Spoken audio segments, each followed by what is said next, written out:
My name is Mpawashi Madziwa, and I come from Abavo College of Excellence, and I'm going to be doing a speech entitled Speak Africa Speak. Africa, my love, my home, my skin, my race, and my roots. Speak as one. Let the sounds of our animals be heard loud and clear. The leopards in Somalia, the springbok in South Africa, the giraffe in Tanzania, and the lions in Ethiopia, and so many more. Our climate is phenomenal, absolutely amazing and breathtaking. Rain, storms, high temperatures of heat, and so many more. Africa, your climate is beautiful, and don't let anyone tell you different.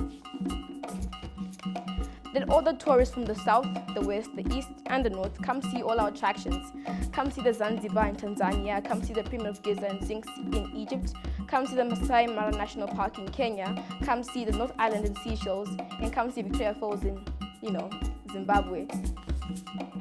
Africa, we are a home, a family. Why do we go against each other sometimes? We live in a continent where you could hear that this country fought with that country, or this country that with this country. We have 54 different countries, cultures, and beliefs, but let's speak as one. Africa, we are one. Let's become one. Let's encourage each other. Let's make each other grow in economy, in lives in general, because we can. If there's a will, there's a way. Let's stop having all these trade routes and non-beneficial ways of exporting our resources to other continents. What we have is enough. We are enough. We can build each other if we work together and grow together. Speak, Africa. Tell every nation in the world that we are indeed powerful. With more than 2,000 languages recognized, the second largest continent in the world, and the home to the world's longest river, more than 1.4 billion people. We have 54 different cultures, countries, continents, and beliefs, and traditions. But we are bonded by this beautiful nation, by this beautiful land. And I quote, Africa has her mysteries, and a wise man can understand them, but a wise man respects them. Speak, Africa, speak. Fellow Africans, don't you see a virus eating through our culture? It seems like we have embraced a foreign pathogen, and yet no immune response was triggered. Oh, pardon my manners. Good morning to you, ladies and gentlemen. On the platform is Jikomboro Chawanza. I'm presenting Friendship High School, here to deliver a speech entitled Tears of the Dying African Culture. Our ignorance has left us with no recognition of our own ways. Slowly, we turned our backs away from our own dreams. We have let our DNA suffer distortion. Firstly, we succumbed from a hostile takeover from the pale-skinned fellows. There we lost our Africa. Shall we ever taste the real taste of Africa? I guess not.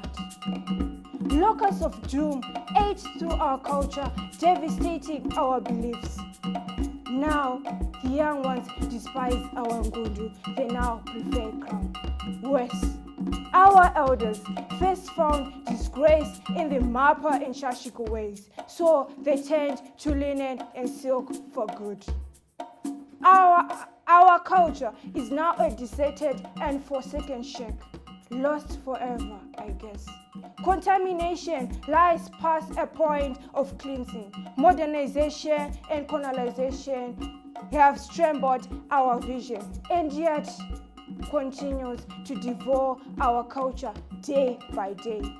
Each and every day, a good part of our culture dies. It all started as a mission.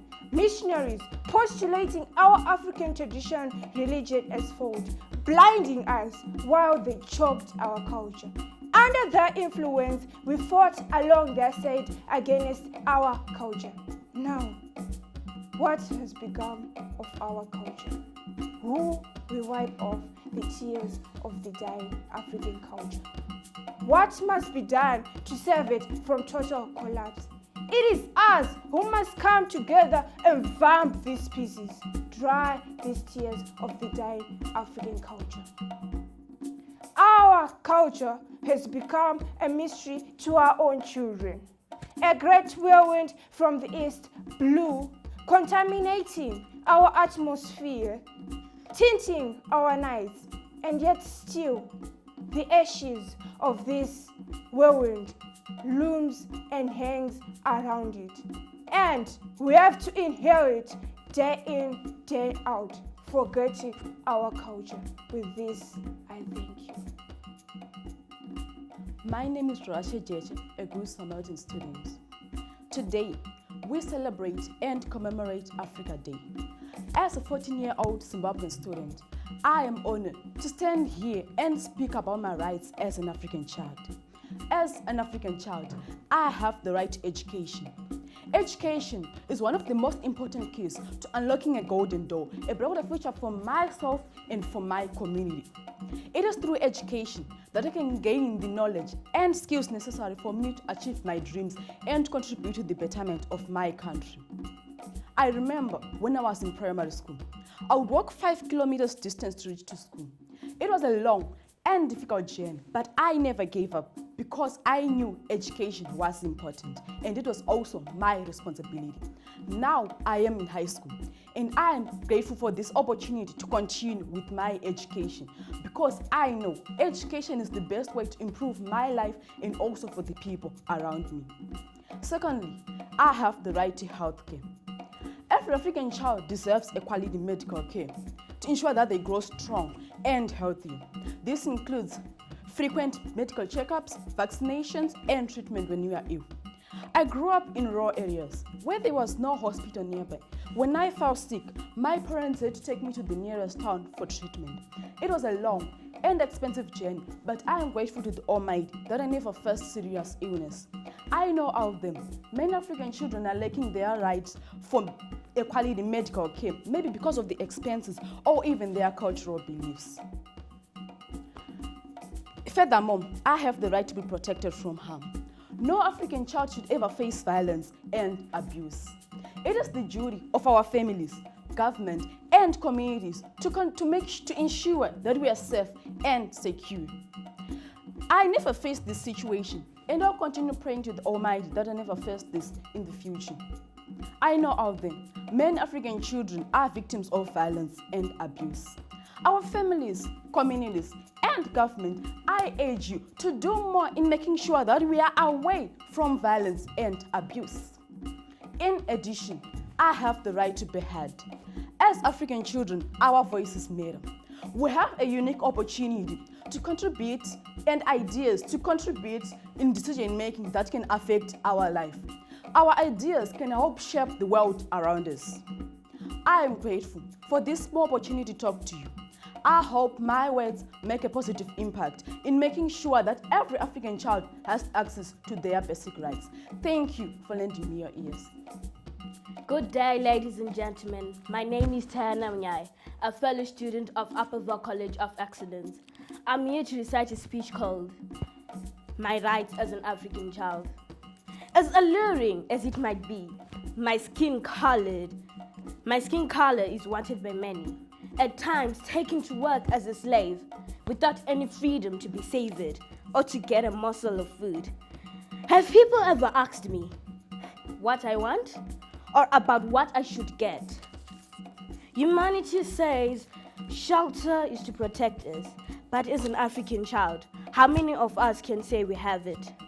You see me in the streets dirty and lonely, and yet you never reach a hand.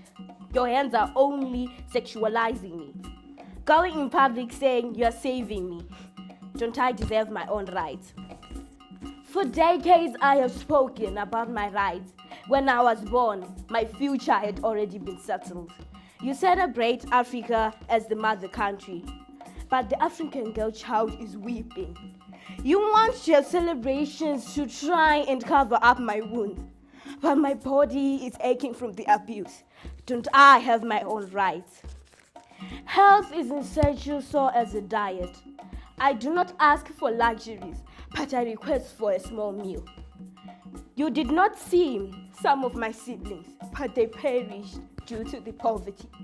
I require a sense of safety and identity. I have a right to be heard.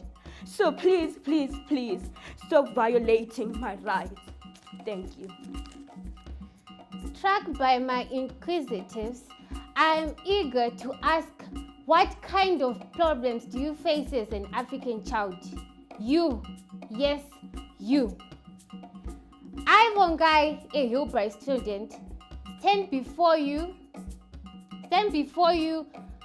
to represent my fellow African mates with a voice that echoes the wilderness, to highlight the kind of difficulties that African children face.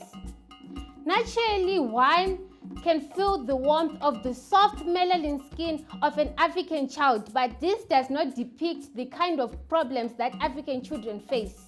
We have no room to utter our miseries because they are filled with baggages that seem to have no resolution.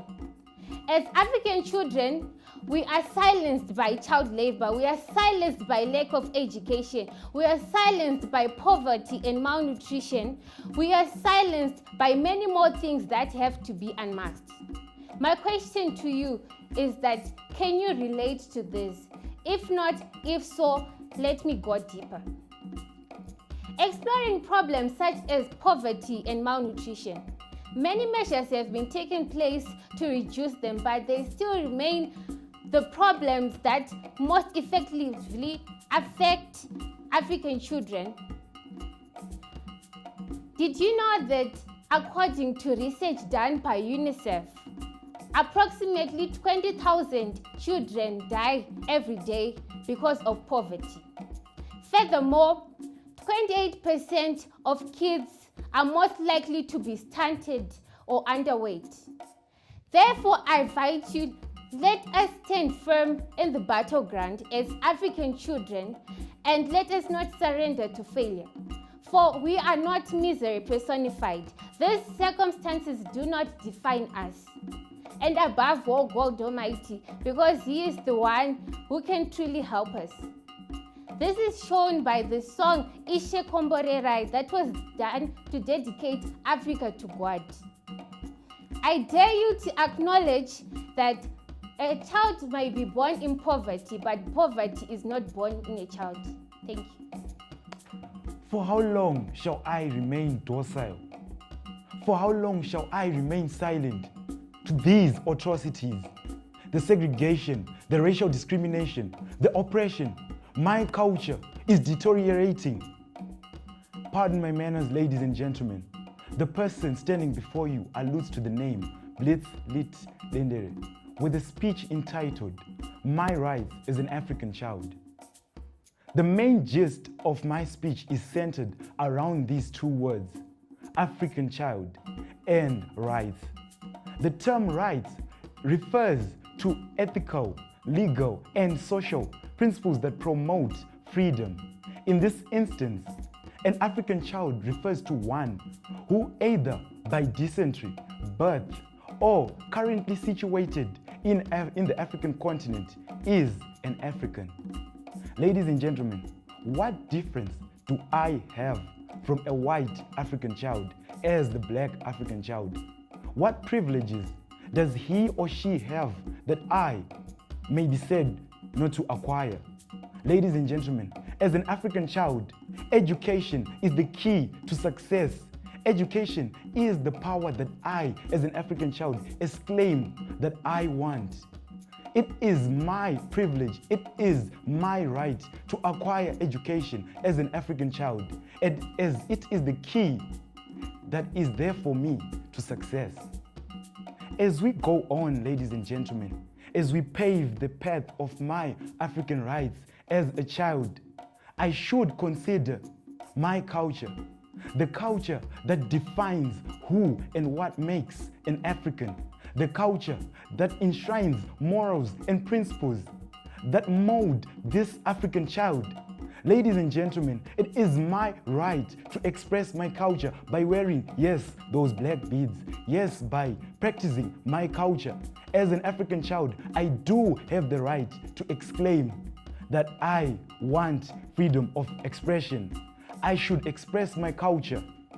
Gradually, as it is starting to change, I cannot be a victim of the change. I stand firm and I stand my ground and proclaim that no one and nothing shall ever let me part ways with my African culture. Ladies and gentlemen, a dark era once reigned, an era where a religion was inflicted upon us, upon the African child, an era where you are said to adhere to a religion, a foreign religion that I do not have the knowledge of.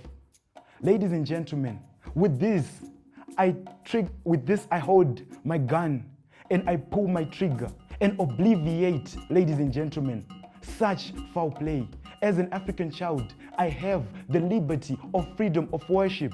I should shake those bones. I should brew that beer, ladies and gentlemen. And please, my ancestors, as I stand ground that I am an African child, my ancestors should be the ones who pave the path of my life.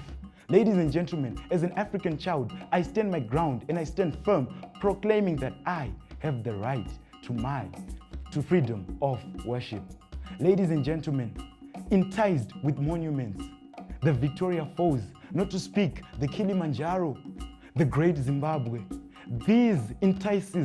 All these entice my African motherland, a gracious motherland. None shall we be subdued to oppression as from the past by the white colonialist. As an African child, I proclaim my right to stand firm and rule over my African land. As an African child, I stand ground to say that I have authority over the same land. As an African child, I should rule what was made mine. As an African child, I take a spear and I shoot it at the Western influence that try to oppress my rights towards my motherland. Ladies and gentlemen, not to forget, ladies and gentlemen, that I, as an African child, also have the right, not as an African child, am responsible for my culture. I shall not let our languages be inflicted by Western influence. As an African child, ladies and gentlemen, I stand my ground. Let us click, let us be called those who mumble, for it is our but eloquent language that we use to communicate, a language, ladies and gentlemen, that unites nations. As we stand as Africans, as a child, as an advocate, I say as an African child, it is my right to express myself through my language. With this, ladies and gentlemen, I say thank you. Dear fellow students, teachers, and distinguished guests, my name is Nicole Jeje, a student of the Good Samaritan College. Today we gather to commemorate our Africa Day and to reflect upon the fragile state of our beloved African culture. As a proud Zimbabwean youth, I stand before you with a heart heavy with concern, witnessing the gradual erosion of our treasured heritage. Our ancestors, wise and far-sighted, left us a legacy steeped in customs and beliefs. Like precious gems handed down in ages, they taught us the value of community, respect for our elders, and the reward for hard work. But now, like grains of sand slipping through our fingers, these values are slowly fading away. We find ourselves drifting away from our roots, embracing foreign culture and lifestyle. It is said the path of modernity may be wide, but it lacks the footprints of our ancestors. In pursuit of the future, let us not forget the path that brought us here. Technology and advancement should be used as tools that strengthen our culture, not as chains that bind us to the whims of others. No. The tears of a drying African child are not merely symbolic. These are real tears being shed by those who witness their way of life vanishing before their eyes. We must ask ourselves, what can we do to safeguard our heritage? We must reclaim our narrative by using the very tools that threaten our culture to celebrate and preserve it. Let us leverage social media platforms to showcase our vibrant traditions, to share stories of our ancestors' triumphs, and to engage the younger generation in meaningful dialogues about our culture. Let us use this opportunity as Africans to share our cultural experiences. In conclusion, let us seize this moment to reflect upon the state of our beloved African culture. Let us work together to wipe away the tears staining the face of our beloved and dying African culture. Let us replace these tears with tears of determination, resilience, and hope. For it is through our collective efforts that we can embrace both our rich culture and the tools of modernity, so that our culture thrives like a baobab tree rooted deep in the soil of our heritage, standing tall against the winds of time. Thank you for this opportunity. Thank you all for lending me your ears. 25th of May, Africa Day. 16th of June, Day of African Child. I, Tanato Nyawiri, stand here representing Hillbright Science College. Why? Speaking for the voice of the voiceless. With 400 million out there just like me, I stand here with the quote from Maya Angelou, "Still we rise." Why do I say this? With 45% of others just like me out there being born with in a community whereby they are under 45% of them are under the poverty line. They are affected by hunger, famine, diseases, AIDS. This doesn't hold us from succeeding. Why are you saying we are voiceless? As others in DRC and Somalia are victims for war, this doesn't stop us from succeeding. So why do you call me voiceless? I grew up at a primary school called SOS Hemengamaina. Hemengamaina was a philanthropist who helped others in his community. He had a big map of Africa in the lecture room. As I saw it, I knew I wasn't alone. With the whole of Africa, we stand as Africans, the children. What do we have to say? We are not voiceless. As in our class, a quarter of the students were orphans, the less privileged. But this didn't make them fail in school. Circumstance wasn't victim to them. They ended up succeeding. Why? This is the resilience of the African child. We are not hindered by our circumstances. They tell me we are cognitively well. What does that mean? We are people who learn from the expense of others. By mere sight of other people's actions, we learn. And agriculture is like second nature to us. So it is already in my blood to succeed. So don't tell me I am voiceless. Socially, in an environment and a community where I was raised, every female adult was Amai. This taught me something, that this is a community, and when I succeed, the whole community succeeds. I am nurtured by the whole community. So maybe cultural differences might be there and hinder me, but I am not voiceless. So in conclusion, I would like to say, us as the African children shouldn't be held down by expectation from others, but we are the change we want to see. Thank you. Martin Luther King Jr. once said, open quotes, "We came, we saw, we conquered," close quotes. Now, my manners, ladies and gentlemen, standing before you is none other than Juliana Shungu, holding the title Speak, Africa Speak, representing Friendship High School, Sino, Zimbabwe. For how long will we continue being silent? How much more time do we need to finally stand together as one continent? Because according to the Africa Agenda 2063, we have already lost 10 good years. 10 good years, yet we are still suffering. A decade is gone, yet our economy is still unstable, yet we are the source of resources. This is the land that was bestowed upon us by our African forefathers. And I refuse to believe that their blood was spilled only for us to sit down and read about it in history notebooks. Speak, Africa speak. Yes, we are voiceless, locked in the cage of interminable misery. The violence that plages war whenever we try and raise our heads and see what's beyond the borders of the poverty that bites us. Now is not the time to dwell in misery, ladies and gentlemen, because it will take days to change the way we live as Africans, and then days become weeks, weeks to become months, months become years, years to become decades, and then decades become centuries, going on and on, only to wake up one day and find that the Africa that we wanted is not the way we see it.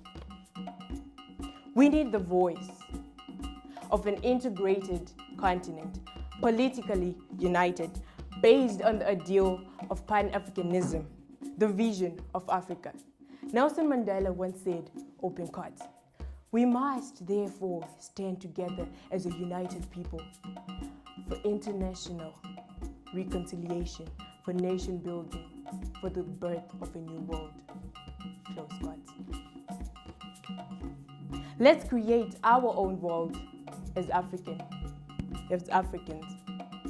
Our own prosperous Africa, based on the inclusive growth and suitable development. A world where we are not silenced nor controlled. A one Africa, one currency world, where there are free movement of people, goods and services in all 54 countries. Once we start speaking as Africans and working as Africans, that's when we realize that in this world, there are no limitations, no boundaries to where we want to go. It is just a world full of opportunities, and it only takes the voice of an African child to speak life upon the continent and make Africa a better place for us to live. With this, I thank you. Ladies and gentlemen, I as an African child am here today to talk to you about the rights of an African child. As we all know, children are the future of any society, so they deserve to be protected, nurtured, and given every opportunity to succeed in life. In many African countries, children face numerous challenges that threaten their well-being and future prospects. One of the most significant challenges that African children face is poverty. Poverty denies a child access to basic necessities such as food, health, clothing, and education. It is estimated that over 50% of African children live in poverty. This is facing them at a higher risk of malnutrition, illness, and even death. Poverty also exposes a child to exploitation, child abuse, and child labor. Another challenge that African children are facing is unequal access to education. Children have a fundamental right to education, but unfortunately, African children do not have an equal access to quality education. This is due to the factors such as poverty, inadequate infrastructures, and shortage of qualified teachers. As a result, children are forced to drop out of school, which limits their chances of having a better future. Furthermore, African children face discrimination, stigma due to their gender and social status. Discrimination denies a child's fundamental rights, including right to education, right to healthcare, and right to freedom from exploitation and violation.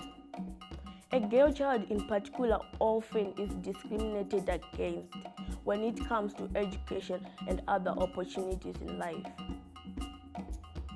In conclusion, I say every African child should have a decent life, which includes all the basic needs such as food, health, clothing, and education.